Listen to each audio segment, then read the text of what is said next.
Selam bebeler. Nasılsınız? İnşallah hepiniz çok iyisinizdir, çok mutlusunuzdur, çok sağlıklısınızdır, çok bereketlisinizdir. Beni sorarsanız ben de çok iyiyim. Hepinize buradan hayırlı Ramazanlar diliyorum. Şimdi aşk üçgeni diyoruz ve aşk üçgeninde de bakalım bir ilk önce enerjileriniz nasılmış, ne olmuş, ne bitmiş bir bakalım. Şimdi siz bir arkadaş ortamında tanışmış olabilirsiniz veya aynı meslek yapabilirsiniz veya da diyor bu kişiyle çok kadersel tanışmış olabilirsiniz ya da geçmişten, yani üçünden biri deniliyor bana. Ve burada diyor bazı şeyler artık azalmış diyor. Bu azalma duyguları da güvenle alakalı. Aslında sen diyor dişil olarak diyor çok sevgini, çok ilgini vermişsin ve gerçekten de şimdi de seviyorsun. Şimdi de o kişiyi hissediyorsun, fakat bir şeylerin artık durması gereken, bir şeylerin değişmesi gerektiğini farkındasın diyor. Çünkü burada sana takılmış çok maskeler var. Çok yanlış yapılmış diyor. Veya da sen maske takıyorsun diyor. Tamam mı? Her iki tarafta evli olabilir. Her iki tarafta diyor hayatında diyor maske takmış olabilir. Korkuyorsun diyor. Çünkü bazı şeyler ortaya çıkmış bazılarınızla alakalı diyor. Ve korkular çok mevcut diyor. Eğer diyor bazı gizli olaylar çıkmadıysa da diyor bu kişinin diyor sayesinde diyor bir şeyler ortaya çıkacak diyor. Çünkü bu kişi diyor hep diyor sana diyor adım atıyor, geliyor, sonra tekrardan diyor geri dönüp gidiyor diyor. Yani seni arafta bırakıyor diyor. Sana diyor bir şeyleri sunarak geliyor ama bunları yapmayarak, yarı yolda bırakarak gidiyor diyor. Şimdi burada bana denilen şu var. Öncelikle size şunu söyleyeyim. Şimdi burada iki hikaye var. Kendinizi uyana alın. Birisi diyor çok uzun zamandır tanıdığınız ve beklediğiniz bir kişi diyor. Bu kişi evli deniliyor. Ve bu kişi diyor ya 7 yıldır ya da 4 yıldır tanıyorsunuz diyor. Bu kişi diyor bir şeyleri hep yapmak için geliyor yapamıyor, tekrar dönüyor, geri gidiyor. Ne sizi bırakıyor ne de karşı taraftan vazgeçiyor diyor. Fakat burada bana denilen artık diyor bir şeylerin değişmesi gerekiyor diyor. Bu değişmesi gereken şey de sizsiniz diyor. Ya değişeceksin ya değişeceksin. Değişmezsen de diyor sana evren, tamam mı, İstediklerini sana vermeyecek diyor. Çünkü burada bazı şeyler yanlış yapılıyor diyor. Biliyorum. Şimdi öncelikle şunu söyleyeyim, enerjiler bu yönde. Şimdi bazılarınız bana gıcık kapabilir. Sevmeye de bilir. Doğru söyleyeni 9 köyden kovuyorlar. Bunu da çok iyi biliyorum. Ama ben doğru söylemeye devam edeceğim. İster dinleyin, ister dinlemeyin canlarım benim. Ama burada emeğe bir saygı göstermenizi istiyorum. Ben kalkıp burada oturup zamanımı ayırıyorsam beğenip yorum yapmayı ihmal etmeyin. Sizden sadece istediğimiz bu. Yani burada izleyip de beğenmeyip yorum yapıyorsanız da o da size kalmış bir şey. Fakat yani bu bana göre değil yani. Bu nedir? Enerji çalmaktır. Enerjimi çalanlara diyorum ki buradan şifamdan vermiyorum. Yani o kişileri beğenmeyen, yorum yapmayan kişilere enerjimden vermiyorum. İlişkilerinin şifalanmasına da izin vermiyorum.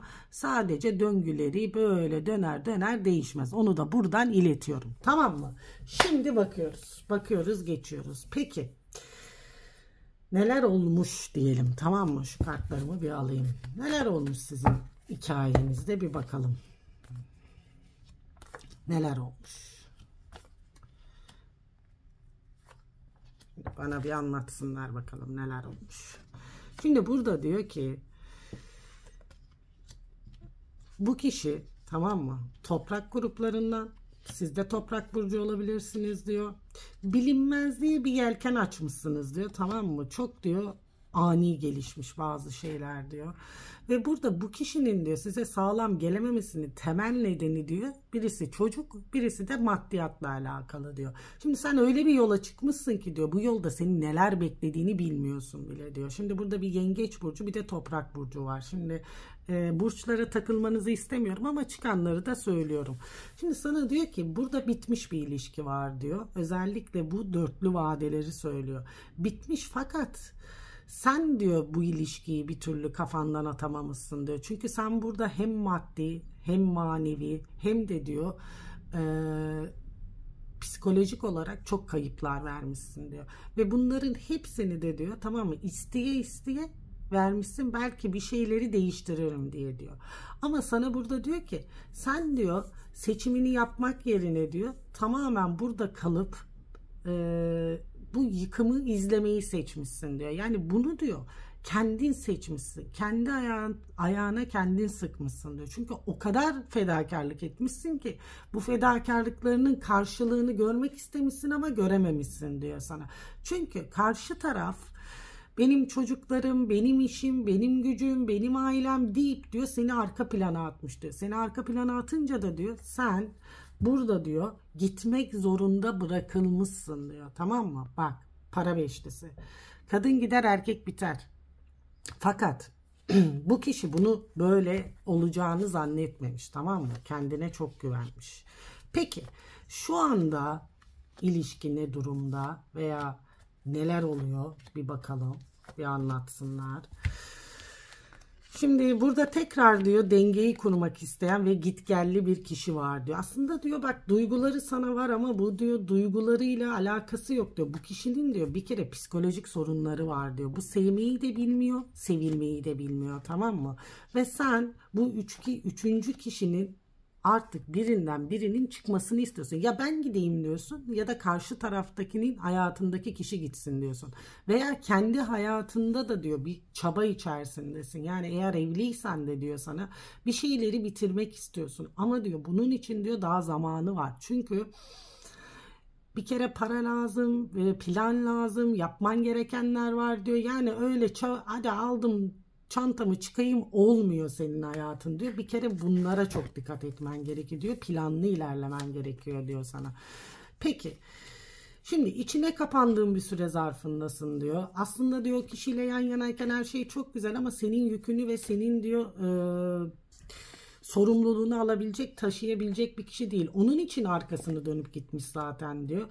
Yani bu kişi diyor seni dünyasına aldığı zaman maddi kayıpları çok olacak ve aileden çok tepki alacağı için de diyor bunu göze alamayan birisi var burada diyor. Öncelikle sana burada diyor ki senin diyor yaşayacakların diyor, tamam mı? Çok çok çok aşırı diyor sıkıntılı bir süreç diyor, tamam mı? Bu kişiyle diyor yaşadığın şeyler diyor. Yani herkes bunu taşıyamaz. Herkes bu yükün altına giremez diyor. Her ikiniz de diyor, tamam mı? Çok büyük sorumluluklar almışsınız diyor ama senin aldığın sorumluluk daha çok diyor. Çünkü sen güçlü birisin diyor. Her şeyi yapabilecek kapasiten var diyor ve her şeyi yapabilirsin de diyor. Şimdi karşı taraf bunu bildiği için diyor kendini çok güçlü gibi gösteriyor diyor ama senin yükünü taşıyamıyor diyor. Sana diyor tam olarak diyor her şeyi anlatmayıp diyor kendi hayatında diyor kurduğu düzeni de bozmak istemiyor. Seninle olan ilişkisini de diyor ilerletmek istiyor diyor. Buradaki durum, tamam mı? Tamamen diyor ne oluyor? Arap saçına dönüyor diyor. Çünkü karşı taraf diyor ki ya diyor benim diyor rahatım, benim düzenim diyor. Ama diyor sen de benim hayatımda ol diyor. Yani ne ayranım dökülsün ne ayranım dökülsün diyor arkadaş. Ve sen de diyor bunu kabul etmek istemiyorsun diyor artık diyor. Karşı tarafı ne kadar bunu dile getirmesen de isteğin, içindeki isteğin, kalbindeki isteğin bu diyor. Hiç de bana anlatma yani. Hani ben yuvası bozulmasın işte istemiyorum kendi isteğiyle yapsın deme. İçindeki kalbindeki isteğin budur senin. Öncelikle onu sana dile getireyim. Şimdi peki o kişinin sana karşı düşünceleri neymiş? Bir bakalım mı? Yani ne düşünüyormuş bu kişi seninle alakalı ve kendi hayatıyla ilgili hepsine bir bakalım teker teker. Şimdi seninle ilgili düşüncesine karşı tarafın diye bir bakalım. Bilinçaltı diyelim, kalbi diyelim ve ne yapmak istiyormuş arkadaş bir soralım, tamam mı? Şimdi diyor ki kendim diyor çok acı çekiyorum diyor. Özgür olmak istiyorum aslında diyor. Yani bunun kararını ben aslında çoktan verdim de yapamıyorum diyor. Bak diyor yapamıyorum diyor. Aslında sürünüyor. Karşı taraf sürünüyor bir nevi, tamam mı? Şimdi burada bana denilen şu var. Bakın öncelikle onu sana söyleyeyim. Önünde büyük bir engel var. Bu engeli aileden dolayı aşamayan birisi var burada diyor. Bu çocuklar, eş, anne, baba her kimse diyor. Ya yapmak istese de diyor bir türlü yapamıyor diyor yani. Yapamıyor. Yapamıyor. Kendinde o gücü bulamıyor ve arada sıkışmış kalmış bu kişi. Kalmış yani. Ve anlayış bekliyor. Fakat sen bu anlayışı ona çok verdiğin için de sana diyemiyor. Yani ne beni bekle diyebiliyor, ne benden vazgeç diyebiliyor. Tamamen böyle arada kalmış, tamam mı? Arada kalmış ve bu ilişki bitmiş aslında. Şu işin diyor yonu ölü kapanmış şu anda deniliyor. Bak, seninle ayrıldıktan sonra uçurumun kenarına geliyor. Tamam mı? Çok mutsuz. Ve bu kişi öncelikle çok böyle yani nasıl diyeyim ben size, saçma sapan şeyler yapıyor yani sizden ayrıldıktan sonra. Sizi unutmak için ya fazla sigara içebilir, fazla böyle kavgacı olabilir, öfkeli olabilir, tamam mı? Siz buna sınır koyduğunuz zaman diyor, bu diyor tamamen hayatı karman çorman oluyor diyor ve zorlukların içerisinden çıkamıyor. Şimdi kalpte istediği şey şu aslında, sizinle bir ilerlemek, sizinle mutlu olmak, sizinle bir gelecek kurmak diyor. Ama bu işin önünü kapatan birileri var. Burada bir kadın var. Bu kadından dolayı bu iş olmuyor deniliyor. Ve diyor bu ilişki şu anda diyor askıda ve bitmiş gözüküyor burada. Çünkü bu kişi kendi kapatmış yani diyor, engel koyuyor kendi kendine, gelemiyor. Çünkü tamamlayamayacağım, bir şey yapamayacağım, nasıl geleyim ki diyor, bu insanların arasından çıkıp da nasıl geleyim ben diyor. Gelemiyorum diyor. Özellikle bakın ben size şunu söyleyeyim. Şimdi burada hem bitmiş ilişkiler var. Siz istiyorsunuz ki ilahi adalet olsun, tamam mı? Bitmiş ilişkilerinizle alakalı diyorsun. Bu kişi bana gelsin. Ben zaten bu işin olmayacağını biliyorum. Ama diyorsun bana gelsin. Sizin istediğiniz var. Ha, gelecek mi? Gelecek. Ama gelse bile siz burada art niyetli olursanız diyor, bu kişiyi diyor tekrar kaçıracaksınız diyor. Onu bir kere bilin diyor. Şimdi ikinci olan da şu, tamam mı? Burada bitmiş bir ilişki var. Bu kişi gelemez. Bırakamaz burayı, tamam mı? Tamamlayamaz diyor. Ya sen bunu böyle kabul edeceksin diyor. Bununla görüşmeye diyor. Ya da diyor, tamam mı? Kendi hayatında yeni bir düzen kuracaksın diyor. Eğer kendi hayatında yeni bir düzen kuramıyorsan, buraya bağımlıysan, ki bağımlı olduğunu görüyorum senin, o zaman ok yaydan çıkacak diyor. Çok sınavlar geçireceksin. Çok sınavlar atlatacaksın diyor. Yani böyle bir şeyleri evren sana, kader sana diyor öğretecek diyor. Çünkü sen bağımlılığından bir kurtulman gerekiyor diyor. Bu bağımlılık seni içten içe bitiriyor diyor. Psikolojin bozuluyor, rahatsız oluyorsun diyor. İşine gücüne odaklanamıyorsun diyor. Hiçbir şey yapamıyorsun. Sürekli merak ve takip içerisindesin diyor.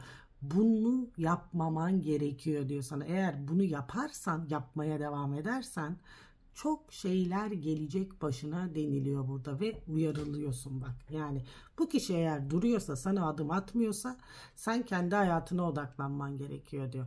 Yani sürekli diyor bir kişinin üstüne baskı kurarak diyor tekrar hayatına girmeye çalışma diyor. Bu yanlış diyor sana. Anlatabildim mi? Yanlış. Gittiyse gitmiştir diyor. Ve diyor bunu diyor tekrar geri kazanmak için bir çaba içerisinde bulunma diyor. Sen üzülüyorsun burada deniliyor. Sen üzülüyorsun, başka bir şey değil.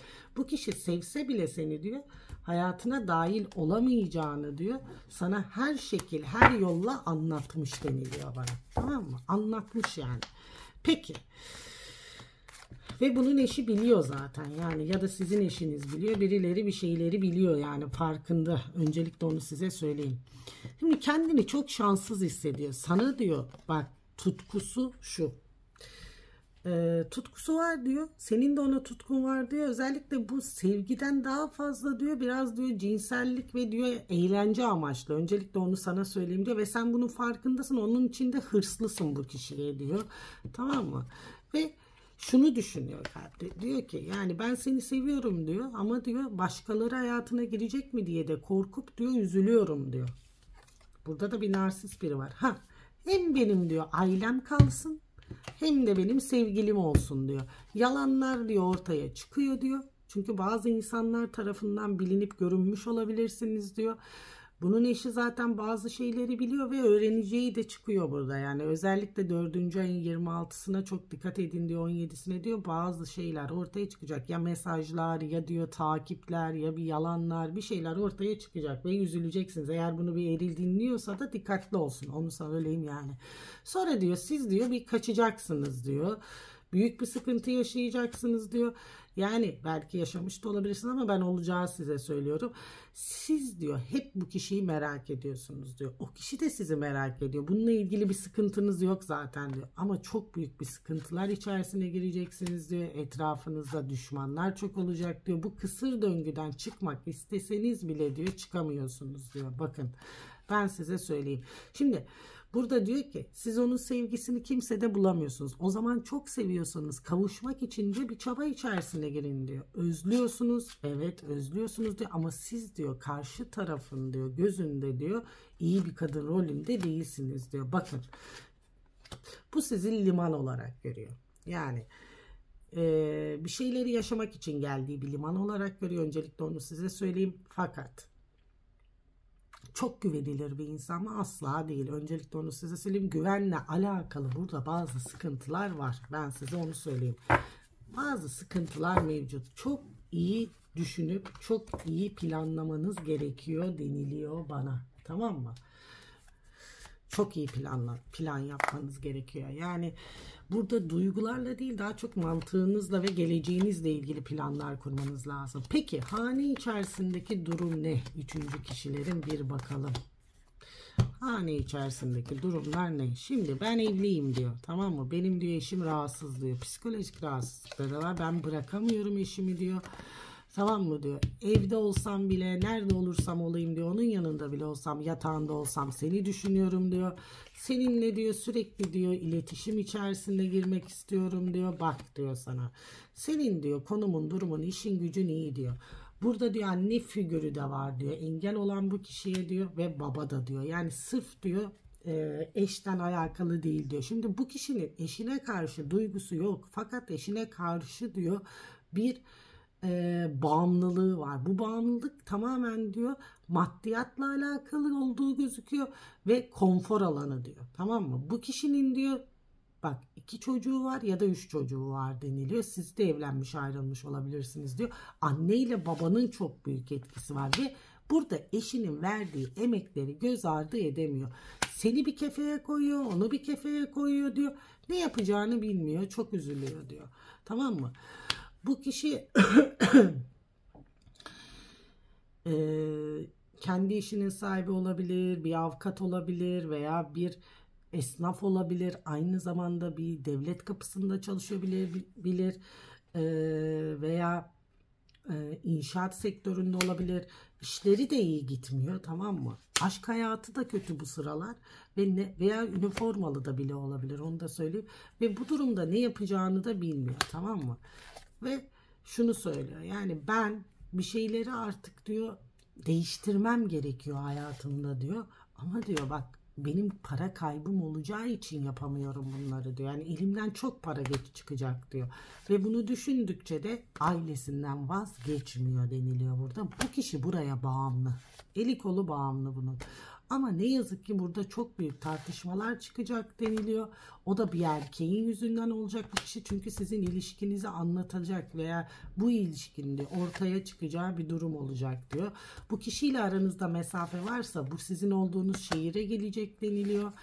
Veya siz onun olduğunuz şehire gitmek istiyorsunuz ve düzen kurmak istiyorsunuz, ona yakın olmak istiyorsunuz.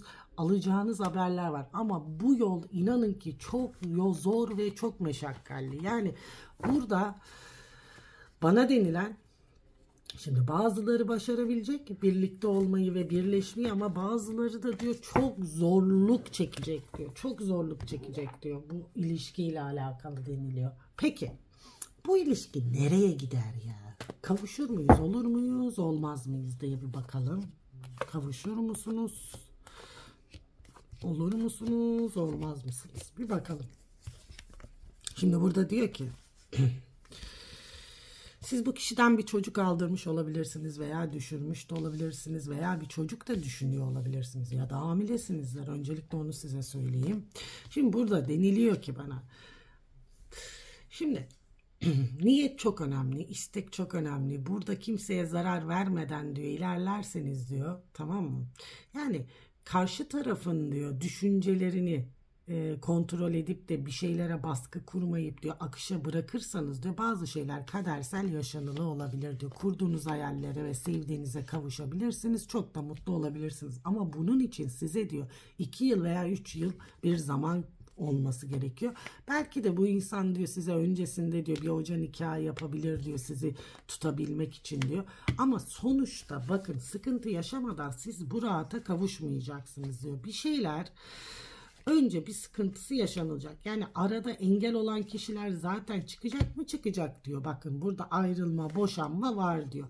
Ama buna sabırlı olursanız, akıllı davranırsanız, olayları net görürseniz diyor, bu kişinin hayatında imparatoriçesiniz zaten zirveye siz oturabilirsiniz diyor. Ama onun öncesinde diyor bitirmesi gereken her iki tarafında yapması gereken şeyler var diyor. Tamam mı?